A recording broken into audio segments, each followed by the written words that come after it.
Quý vị đang đến với chương trình Điểm tin quốc tế phát sóng ngày 15 tháng 10. Thưa quý vị, dưới thời Tổng thống Joe Biden, Mỹ vẫn tiếp tục theo đuổi chính sách đối đầu và cạnh tranh với Nga và Trung Quốc. Tuy nhiên, khác hẳn với mô hình đơn thương độc mã trước đây, Mỹ bây giờ coi trọng sự phối hợp với các đồng minh. Thế còn Nga và Trung Quốc, hai nước này trong thời gian qua có những động thái đáng chú ý gì? Đặc biệt về Liên minh AUKUS hay vấn đề Đài Loan, hai nước láng giềng có tìm được tiếng nói chung? Xin mời quý vị đến với điểm nóng của FBNC để tìm hiểu vấn đề nêu trên.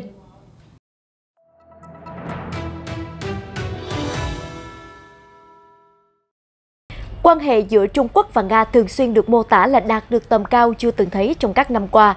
Tổng thống Vladimir Putin và Chủ tịch Tập Cận Bình đều ca ngợi hai nước có mối quan hệ vững chắc và là đối tác tin cậy của nhau. Như một minh chứng hùng hồn cho nhận định này, trong khi Mỹ và đồng minh tổ chức tập trận ở khu vực Ấn Độ Dương, Trung Quốc và Nga cùng tiến hành diễn tập quân sự hoành tráng trên vịnh Peter Đại Đế thuộc biển Nhật Bản. Theo một số chuyên gia Trung Quốc, cuộc tập trận không chỉ thể hiện sự tin cậy chiến lược ở mức độ cao giữa hai bên, mà còn có vai trò bảo vệ hòa bình ổn định khu vực. Một tuyên bố ám chỉ đến mối đe dọa của Liên minh an ninh Mỹ-Anh-Úc có tên gọi AUKUS. Tham gia cuộc tập trận, về phía Nga có tàu chiến chống ngầm Đô đốc Panteleyev, các tàu hộ vệ, hai tàu quét mình, tàu ngầm Ust-Bolsherik, tàu tên lửa và tàu kéo cứu hộ. Còn về phía Trung Quốc có các tàu khu trục, tàu hộ vệ, tàu ngầm Diesel, một tàu hậu cần và một tàu cứu hộ. Đáng chú ý hơn cả là theo AP, đây là lần đầu tiên Trung Quốc điều tàu khu trục Nanchang Tip 055 có tải trọng hơn 10.000 tấn đến tập trận ở nước ngoài. Theo South China Morning Post, tàu được trang bị vũ khí phòng không, chống tên lửa, chống hạm và chống ngầm. Nanchang được coi là một trong những tàu tiên tiến nhất thế giới thuộc loại này, chỉ đứng sau tàu lớp Zhongguo của Hải quân Mỹ. Nói với tờ Hoàn Cầu Thời báo, Song Zongbin, chuyên gia quân sự Trung Quốc cho biết, Tip 055 là một trong những khí tài uy lực nhất của quân đội Trung Hoa. Do đó, việc cử tàu Nanchang tham gia tập trận cho thấy mức độ tin cậy quân sự, đặc biệt giữa hai nước.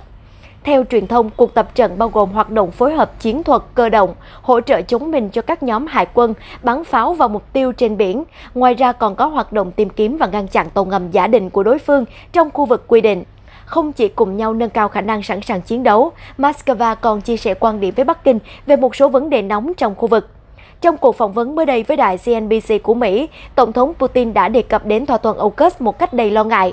Ông cảnh báo việc thành lập các khối liên minh như thỏa thuận an ninh ba bên chắc chắn sẽ làm suy yếu sự ổn định của khu vực. Tổng thống Putin nói, theo tôi, kết bạn với nhau là tốt, nhưng kết bạn để chống lại ai đó lại là xấu. Nó phá hoại sự ổn định là điều mà tất cả chúng ta đang nói đến và tất cả chúng ta đang quan tâm. Cũng đề cập đến AUKUS trong ngày 13 tháng 10, ông Lý Tùng, đại sứ Trung Quốc về các vấn đề giải trừ vũ khí tại Liên Hiệp Quốc cho rằng, thỏa thuận an ninh ba bên này là một minh chứng rõ ràng về phổ biến vũ khí hạt nhân dựa trên yếu tố chiến tranh lạnh. Nhà ngoại giao Trung Quốc nhấn mạnh, AUKUS là kiểu hợp tác chưa bao giờ xảy ra trong lịch sử của Hiệp ước không phổ biến vũ khí hạt nhân. Liên quan đến Đài Loan, khi được hỏi về nguy cơ chiến tranh trong khu vực Ấn Độ Dương-Thái Bình Dương, đặc biệt là màn uy hiếp đe dọa thôn tính của Trung Quốc đối với Đài Loan, Tổng thống Putin nói rằng ông không tin Bắc Kinh có bất kỳ lý do hoặc ý định nào cho việc sử dụng vũ lực để giải quyết các mâu thuẫn. Nhà lãnh đạo Nga nói thêm, theo tôi hiểu, triết lý của Trung Quốc trong xây dựng và quản lý nhà nước vốn dĩ không song hành với việc sử dụng vũ lực. Hơn nữa, Bắc Kinh vốn dĩ không cần động thủ để giải quyết vấn đề vì Trung Quốc là một nền kinh tế hùng mạnh. Tính theo đồng đô la được điều chỉnh theo sức mua, thì Trung Quốc đã trở thành nền kinh tế đầu tiên trên thế giới vượt qua Hoa Kỳ. Từ việc xây dựng tiềm lực kinh tế, Trung Quốc có thể đạt được các mục tiêu quốc gia. Tôi không thấy có mối đe dọa nào ở đây cả.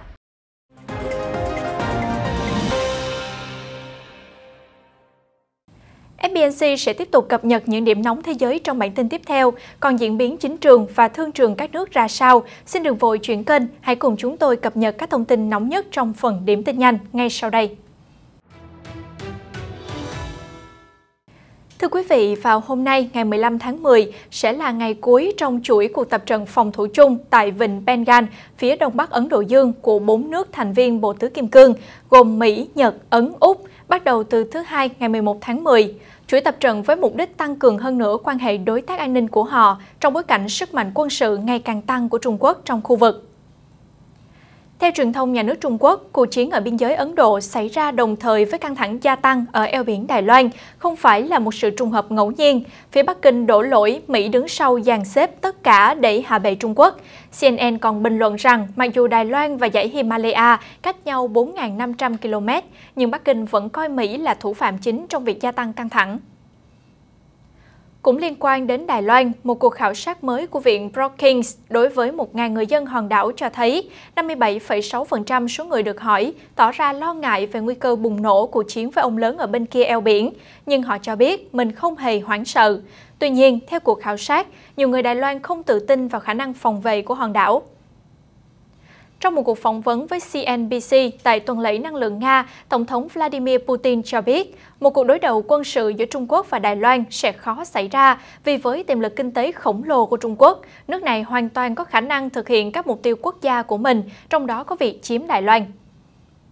Liên quan đến bộ phim Trò chơi con mực do Hàn Quốc sản xuất đang gây sốt trên toàn cầu, mới đây, Triều Tiên đã dùng series phim này chỉ trích quốc gia láng giềng. Theo đó, bài viết trên một trang báo chính thống Triều Tiên nói rằng bộ phim phơi bày bản chất của xã hội tư bản Hàn Quốc, nơi con người rơi vào những cuộc cạnh tranh khắc nghiệt. Đó là một xã hội bất bình đẳng, nơi kẻ mạnh bóc lột người yếu thế.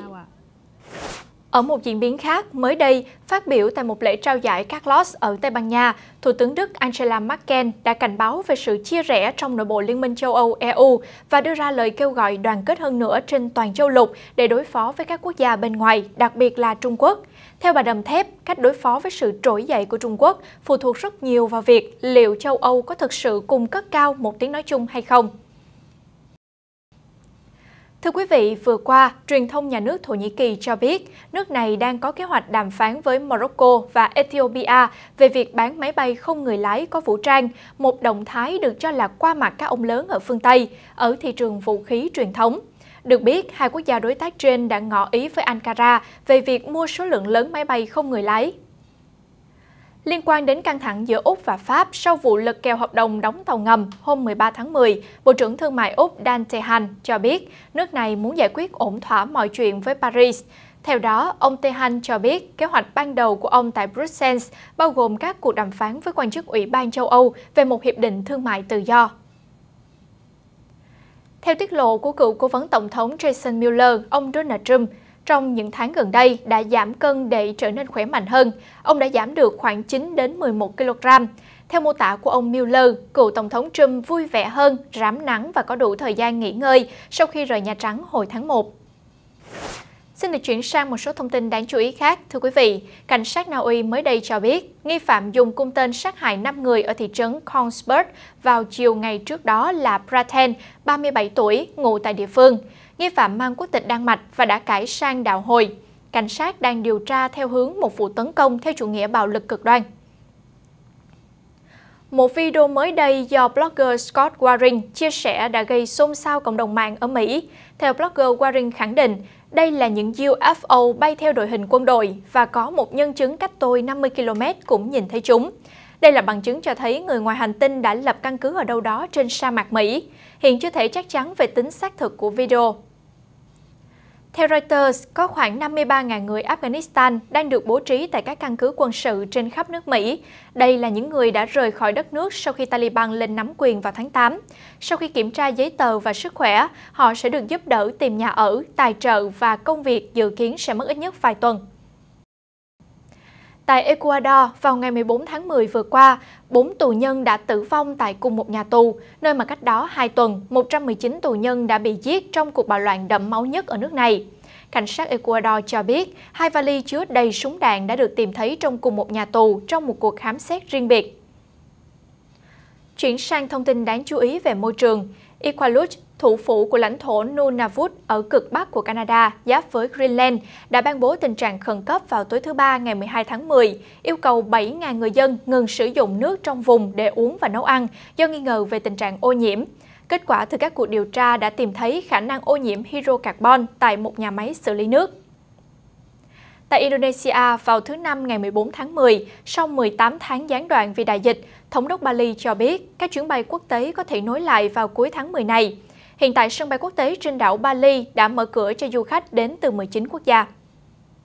Cũng liên quan đến Covid-19, chỉ trong ngày 14 tháng 10, Nga ghi nhận kỷ lục 986 ca tử vong liên quan đến coronavirus và 31.299 trường hợp dương tính mới, mức cao nhất kể từ khi đại dịch bắt đầu. Điện Kremlin cho rằng số ca tử vong gia tăng là hậu quả từ chiến dịch tiêm chủng chậm chạp của nước này và kêu gọi người dân tích cực tiêm phòng. Thưa quý vị, vừa qua, ở ngoài khơi bờ biển Địa Trung Hải Ceuta, nhà sinh vật học đại dương Heinrich Ostel đã bắt được một con cá Thái dương khổng lồ.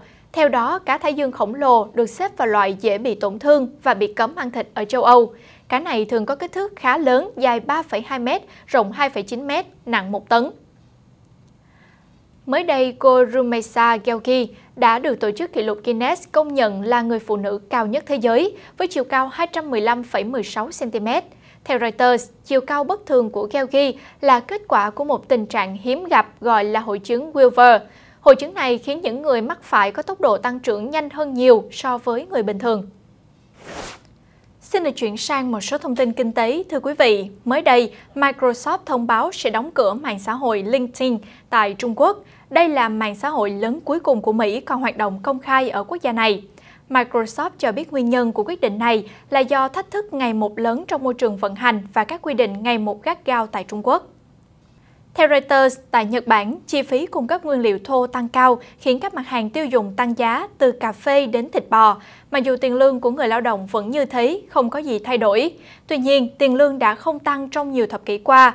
Những người điều hành kinh doanh không còn cách nào khác là phải trả thêm chi phí để giữ chân nhân viên và không thể tăng giá vì sợ mất khách. Vừa qua, trong bối cảnh sức ép lạm phát ngày một tăng cao, Ngân hàng Trung ương Chile thông báo tăng lãi suất cơ bản từ mức 1,5% lên mức 2,75%, và đây cũng là mức tăng lớn nhất trong vòng 20 năm qua. Bên cạnh đó, trong tháng 9 vừa qua, chỉ số giá tiêu dùng CPI tại nước này đã tăng 1,2%, mức tăng theo tháng cao nhất trong 13 năm qua. Mới đây, các viện kinh tế hàng đầu của Đức dự báo tăng trưởng GDP trong năm 2021 của nền kinh tế lớn nhất châu Âu xuống còn 2,4%, với lý do tắc nghẽn nguồn cung gây cản trở hoạt động sản xuất. Nhưng các viện này cũng nâng dự báo cho năm 2022 từ 3,9% lên mức 4,8%, cho rằng nền kinh tế Đức sẽ phục hồi về mức bình thường như trước đại dịch trong năm sau. Còn bây giờ, thưa quý vị, từ khóa đáng chú ý trong ngày với hơn 200.000 lượt tìm kiếm là Bill Clinton, vị tổng thống thứ 42 của Mỹ tại vị từ năm 1993 đến 2001. Theo hãng Reuters, ngày 15 tháng 10 đưa tin, cựu tổng thống Mỹ Bill Clinton vừa qua phải nhập viện ở trung tâm y tế Irvine của Đại học California vì một bệnh không liên quan đến COVID-19. Cụ thể, người phát ngôn của ông Clinton cho hay cựu tổng thống 75 tuổi bị nhiễm trùng và phải vào viện 2 ngày trước đó. Hiện ông đang trong quá trình hồi phục và tinh thần vẫn đang ổn định. Theo Reuters, vị tổng thống thứ 42 của Mỹ đã từng có các vấn đề về sức khỏe trong quá khứ. Ông ấy phải trải qua các cuộc phẫu thuật tim vào năm 2004 và 2010, nhưng các bác sĩ đã đảm bảo rằng lần nhập viện mới này không liên quan đến các vấn đề trên. Quý vị đang theo dõi chương trình điểm tin quốc tế. Quý vị thân mến, sáng nay, nữ ca sĩ người Anh Adele chính thức ra mắt MV Easy on Me, đánh dấu sự trở lại âm nhạc sau 6 năm vắng bóng. Mặc dù đây là một ca khúc viết về cuộc ly hôn đau đớn của cô, nhưng lại mang đến tâm trạng nhẹ nhõm và mang tính chữa lành nhiều hơn trách móc, oán than. Để kết thúc bản tin hôm nay, FBNC xin mời quý vị cùng thưởng thức MV của giọng ca nổi tiếng này nhé.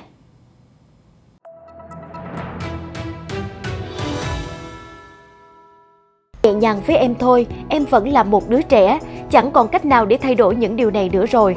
Trước đây em đã thay đổi chính em, để anh và con trở thành ưu tiên hàng đầu, nhưng giờ thì em bỏ cuộc. Giống như những bản hit từng làm nên tên tuổi của họa mi nước Anh, Easy on Me vẫn là một bản pop ballad trầm lắng và chậm rãi. Tuy nhiên, nếu như Someone Like You là những cảm xúc nuối tiếc và đau đớn khi bỏ lỡ một người từng quan trọng nhất cuộc đời, hay Send My Love là sự nhẹ nhõm vì thoát được người yêu cũ, thì Easy on Me lại chứng kiến sự trưởng thành của Adele. Chỉ sau 6 tiếng ra mắt, MV Easy on Me thu hút hơn 10 triệu lượt xem và hơn 83.000 người bình luận. Còn số này vẫn tiếp tục tăng với tốc độ chóng mặt. Trong đó, đa số bình luận bày tỏ sự đồng cảm với giọng ca nước Anh.